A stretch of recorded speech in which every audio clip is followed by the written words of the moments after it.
सोने की चिड़िया परी कहानी। बहुत पुराने ज़माने की बात है। एक राजा था। उसके महल में एक बहुत सुंदर बाग था। बाग में तरह तरह के फूलों के पौधे और अनेक प्रकार के मीठे फलों के पेड़ थे। लेकिन इस बाग में सबसे आश्चर्यजनक चीज़ थी एक सेब का पेड़, जिसमें सोने के सेब लगते थे। राजा ने इस पेड़ की देखभाल का खास इंतजाम किया हुआ था।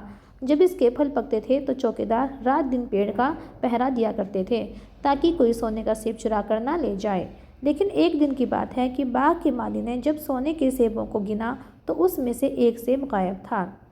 उसने दौड़कर राजा को खबर दी कि राजा फौरन बाग में पहुंचा। उसे ये देखकर बड़ा आश्चर्य हुआ कि देखभाल का इतना पक्का इंतजाम होने पर भी एक सेब किसी ने चुरा लिया। उसने ऐलान किया कि कोई सोने के सेब को चुराने वाले चोर का पता देगा, उसे इनाम दिया जाएगा। सबसे बड़े राजकुमार ने राजा से कहा कि रात में वह पहरा देगा और चोर को पकड़ने की कोशिश करेगा। राजा ने उसको इसकी इजाज़त दे दी। बड़ा राजकुमार रात में पहरा देने लगा, लेकिन 2 घंटे बाद ही उसे नींद आ गई और वह सो गया। सुबह उठकर जब उसने सेबों को गिना, वह देखकर चकित रह गया कि रात भर में एक और सेब गायब हो गया था। इसके बाद दूसरी रात को मंझले राजकुमार ने पहरा देने का काम संभाला। उसे भी नींद आ गई और तीसरा सेब चोरी हो गया। राजा बहुत चिंतित था। दरबारियों की भी समझ में नहीं आ रहा था कि क्या किया जाए। सब लोग उदास बैठे थे कि इतने में छोटा राजकुमार सामने आया और उसने कहा कि आज की रात मैं पहरा दूंगा और चोर को पकड़ूंगा। राजा इस राजकुमार से खुश नहीं रहता था। वह उसे मूर्ख भी मानता था। उसने उसे डांटते हुए कहा, तुम क्या समझते हो? क्या तुम्हें इसमें सफलता मिलेगी? तुमसे बड़े और ज़्यादा समझदार दोनों राजकुमार इस काम में असफल हो चुके हैं। तुम जाओ, अपना काम करो। लेकिन छोटा राजकुमार नहीं माना। उसने राजा से प्रार्थना की कि उसे एक और मौका दिया जाए। अंत में राजा राजी हो गया। राजकुमार रात में पहरा देने लगा। उसने तय किया कि वह किसी भी हालत में नहीं सोएगा और चोर को ज़रूर पकड़ेगा। जब आधी रात हुई और 12 बजे का आखिरी घंटा बजा, तो राजकुमार ने देखा कि एक सुंदर सोने की चिड़िया कहीं से उड़ती हुई आई और सेब के पेड़ पर बैठ गई। उसने देखते ही देखते सोने का एक सेब तोड़कर अपनी चोंच में रख लिया। राजकुमार ने फौरन निशाना साधकर तीर चला दिया, लेकिन तीर चिड़िया को नहीं लगा और वह पंख फड़फड़ाकर उड़ गई। हाँ, इतना अवश्य हुआ कि उसका एक सुनहरा पंख टूटकर जमीन पर आ गिरा। दूसरे दिन सुबह राजकुमार ने राजा को सारी बात बता दी और वे सोने का पंख उनके सामने रख दिया। पंख इतना सुंदर और इतना कीमती था कि राजा उसे देखता ही रह गया। उसने सोचा, अगर उस चिड़िया का एक पंख इतना सुंदर है तो वह पूरी चिड़िया कितनी सुंदर होगी। मैं चाहता हूँ कि उस चिड़िया को कोई पकड़ कर लाए। सबसे पहले बड़ा राजकुमार इस काम के लिए सामने आया। चलते हुए रवाना हुआ। चलते चलते वह एक जंगल में पहुंचा। वहां उसने एक लोमड़ी को एक पेड़ के नीचे आराम करते हुए देखा। राजकुमार ने मौका देखकर तीर अपने धनुष पर चढ़ा लिया। वह तीर छोड़ने ही जा रहा था कि लोमड़ी ने चिल्लाकर कहा, राजकुमार, मुझे मत मारो। मुझे पता है कि तुम सोने की चिड़िया की खोज में निकले हो। तुम मेरी राय मानो तो तुम्हारा काम जल्दी ही पूरा हो जाएगा। तुम इसी रास्ते से सीधे चले जाओ। शाम होने पर तुम एक गांव में पहुंचोगे। वहां तुम्हें आमने सामने 2 सराय नजर आएंगी। एक सराय खूब सजी सजाई और सुंदर सी होगी, लेकिन तुम उसमें मत ठहरना। तुम उसके सामने वाली दूसरी सराय में ठहरना, जो बहुत मामूली दिखने में भी भद्दी सी होगी। ऐसा करने पर तुम्हारा काम आसानी से पूरा हो जाएगा। लोमड़ी की बात सुनकर राजकुमार को हंसी आ गई। उसने डांटकर कहा, भाग जा यहाँ से, मुझे तुम्हारी सलाह की कोई ज़रूरत नहीं है। ये कहकर उसने तीर छोड़ दिया, लेकिन लोमड़ी बहुत चालाक थी। वह बचकर निकल भागी। राजकुमार आगे चलता गया। शाम को जब वह एक गांव में पहुंचा तो उसने देखा कि वहां सड़क के किनारे सचमुच 2 सराएं थीं। उनमें से एक सराय खूब सजी सजाई थी और उसके अंदर से लोगों के नाचने गाने की आवाज़ें आ रही थीं। दूसरी सराय भद्दी सी थी और वहां अंधेरा घिरा हुआ था। राजकुमार सजी सजाई सराय में ठहर गया। थोड़ी देर में वह भूल गया कि वह असल में सोने की चिड़िया की खोज में निकला था। उधर जब काफ़ी समय बीत गया और बड़ा राजकुमार नहीं लौटा, तो मंझला राजकुमार सोने की चिड़िया की खोज में निकल पड़ा। वह भी उसी तरह चलते चलते जंगल में पहुंचा तो वही लोमड़ी उसे भी मिली। इस राजकुमार ने भी लोमड़ी की बात पर कोई ध्यान नहीं दिया। जब वह शाम को उस गांव में पहुंचा तो बड़े राजकुमार की तरह सजी सजाई सराय में ठहरा। वहां के नाच रंग में मस्त होकर मैं भी अपना काम भूल गया। यहाँ तक कि उसे घर लौटने की भी सुध ना रही और वह ये भी भूल। अंत में सबसे छोटे राजकुमार ने राजा से कहा कि मैं सोने की चिड़िया की खोज में जाऊंगा। राजा को विश्वास था कि जब उससे बड़े दोनों राजकुमार इस काम में सफल नहीं हुए तो इसे और भी सफलता नहीं मिलेगी। लेकिन उसके जिद करने पर राजा ने उसे इजाज़त दे दी। छोटा राजकुमार तैयार होकर सोने की चिड़िया की खोज में निकला। जंगल में उसे भी लोमड़ी मिली। राजकुमार ने लोमड़ी की बात को ध्यान से सुना और लोमड़ी से कहा, ठीक है, तुम जैसे कह रही हो मैं वैसा ही करूँगा। अब तुम जाओ, मैं तुम्हें नहीं मारूंगा। इस पर लोमड़ी खुश होकर बोली, तुम सबसे अच्छे लड़के हो। तुमने मेरी बात का मजाक नहीं उड़ाया और मुझ पर तीर भी नहीं चलाया। मैं तुमसे खुश हूँ और तुम्हारी मदद करूँगी। तुम मेरी पूँछ पर बैठ जाओ, मैं तुम्हें उस सराय तक पहुँचा देती हूँ। देखते देखते लोमड़ी की पूँछ काफ़ी लंबी हो गई और राजकुमार उस पर बैठ गया। उसके बैठते ही लोमड़ी हवा में उड़ने लगी और थोड़ी ही देर में मैदानों और पहाड़ों को पार करके उसी गांव में जा पहुंची। राजकुमार ने उसकी सलाह को मानकर छोटी और पुरानी सराय में ही डेरा डाल दिया। वह दूसरी सजी सजाई सराय में नहीं गया। दूसरे दिन सुबह उठकर जब वह आगे बढ़ा तो कुछ दूर चलने पर उसे वह लोमड़ी फिर से रास्ते में मिल गई। लोमड़ी ने उससे कहा, अब मैं तुम्हें बताती हूँ कि आगे तुम्हें क्या करना चाहिए।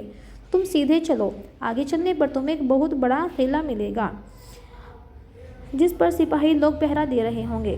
तुम सिपाहियों से डरना मत और सीधे अंदर चले जाना, क्योंकि वह इस समय सो रहे होंगे। तुम बेधड़क होकर किले में घुसते चले जाना और उनके कमरों में अंदर एंट्री करते हुए उस जगह पहुंच जाना जहां लकड़ी के एक मामूली सी पिंजरे में सोने की चिड़िया बंद है। तुम चिड़िया को पिंजरे सहित उठाकर किले से बाहर ले आना, लेकिन एक बात का याद रखना, चिड़िया के पिंजरे के पास ही एक बहुत सुंदर सा सोने का पिंजरा भी रखा होगा। तुम भूल कर भी चिड़िया को उस पिंजरे में मत रखना, मगर तुम उसे लकड़ी के पिंजरे में से निकालकर सोने के पिंजरे में रखने की कोशिश करोगे तो बाद में पछताओगे। ये कहकर लोमड़ी ने राजकुमार के फिर से अपनी पूँछ पर बिठाया और थोड़ी ही देर में उसको किले के पास पहुंचा दिया। राजकुमार ने किले के पास जाकर देखा कि सचमुच उसके पहरेदार सो रहे थे। वह बिना डरे सीधा महल में घुस गया और थोड़ी ही देर बाद वह उस कमरे में जा पहुंचा जहाँ सोने की चिड़िया एक पिंजरे में बैठी हुई थी। पिंजरे के पास ही एक सोने के पिंजरा पड़ा हुआ था। इन सेबों को देखकर राजकुमार ने फौरन पहचान लिया कि ये सेब उसके पिता के बाग के ही थे। सोने की चिड़िया इतनी सुंदर थी कि राजकुमार उसको देखता ही रह गया। वह उसको उठाकर लाने ही वाला था कि उसकी नज़र पास ही पड़े एक सुंदर से पिंजरे पर पड़ी। वह पिंजरा बहुत सुंदर था और उसमें तरह तरह के कीमती पत्थर जड़े हुए थे। सोने की चिड़िया के लिए वही पिंजरा ठीक मालूम पड़ता था। राजकुमार लोमड़ी की बात को भूल गया और उसने सोने की चिड़िया को लकड़ी के पिंजरे में निकालकर सोने के पिंजरे में बंद कर दिया। लेकिन नए पिंजरे में आते ही चिड़िया ने खूब ज़ोर ज़ोर से शोर मचाना शुरू कर दिया। राजकुमार पिंजरे को उठाकर कमरे से बाहर भी नहीं निकल पाया कि बहुत से सिपाही कमरे में घुस आए। उन्होंने राजकुमार को पकड़ लिया। अब राजकुमार को अपनी भूल का पता चला।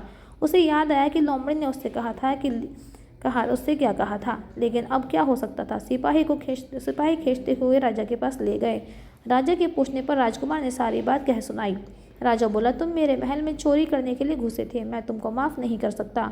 तुम्हें फांसी की सज़ा दी जाएगी, लेकिन मैं तुम्हें एक मौका देता हूँ। अगर तुम मेरे लिए सोने का घोड़ा ला दो तो मैं तुम्हें सिर्फ छोड़ूंगा ही नहीं बल्कि सोने की चिड़िया भी तुमको दे दूंगा। राजकुमार को अपनी जान बचाने के लिए राजा की शर्त माननी पड़ी। अब वह सोने के घोड़े की तलाश में निकला।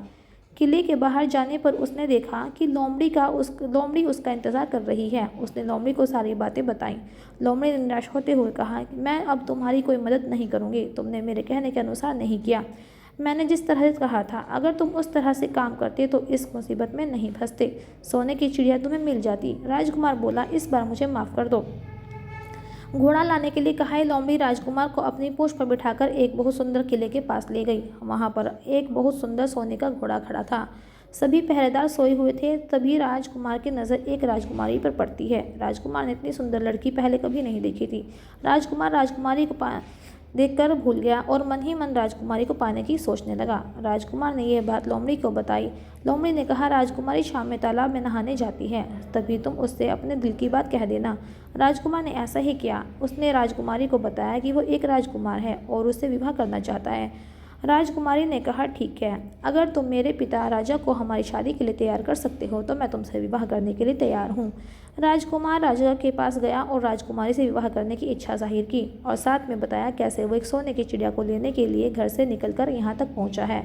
राजा को उसकी बात पर विश्वास नहीं हो रहा था। राजा ने कहा, अगर तुम्हारी इस बात के सच होने की गवाही दे दे तो मैं तुम्हारा विवाह राजकुमारी से कर दूंगा। तभी राजकुमार लोमड़ी ले आया और लोमड़ी ने राजा को सब बात बता दी।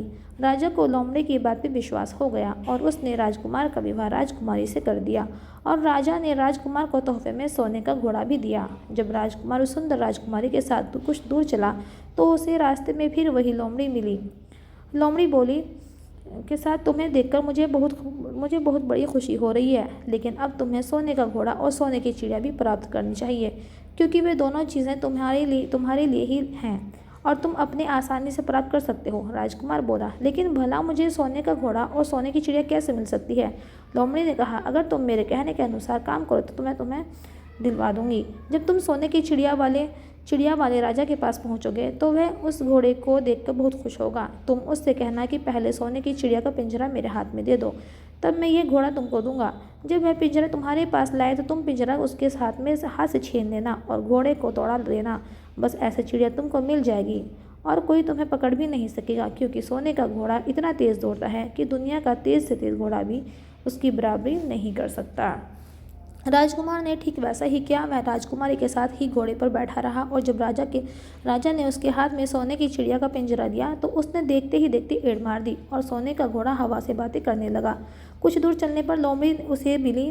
राजकुमार ने उससे कहा, तुमने मेरी बड़ी मदद की है। तुम्हारी वजह से मुझे न सिर्फ सोने की चिड़िया मिली बल्कि सोने का घोड़ा और इतनी सुंदर राजकुमारी भी मिल गई। मैं तुम्हारा यह एहसान कभी नहीं भूलूंगा। राजकुमार ने लोमड़ी को अपने भाइयों के गायब होने की बात बताई और लोमड़ी सराय से दोनों भाइयों को छुड़ा लाई। दोनों भाइयों को देखकर राजकुमार बहुत खुश हुआ और गले लग गया। लोमड़ी ने कहा, अब उसके जाने का समय आ गया, अब वो ज़्यादा देर नहीं रुक सकती। राजकुमार ने लोमड़ी का धन्यवाद किया और राजकुमार दोनों भाइयों और राजकुमारी के साथ राजा के महल पहुंचा। राजा सोने का घोड़ा, चिड़िया और राजकुमारी को देखकर बहुत खुश हुआ। राजकुमार ने राजा को सारी बात बता दी। अब राजा ने अपने छोटे बेटे के बारे में अपने विचार बदल दिए। अब वह उसको बहुत समझदार और बहादुर मानने लगा और उससे बहुत अधिक प्यार करने लगा। उसने उसको राजगद्दी पर बिठाने का निश्चय भी किया। इसके बाद बड़ी धूमधाम के साथ राजकुमारी के साथ राजकुमार का विवाह हुआ और दोनों सुख से रहने लगे। वीडियो पसंद आई हो तो लाइक शेयर ज़रूर करना ना भूलें और सब्सक्राइब भी ज़रूर करें।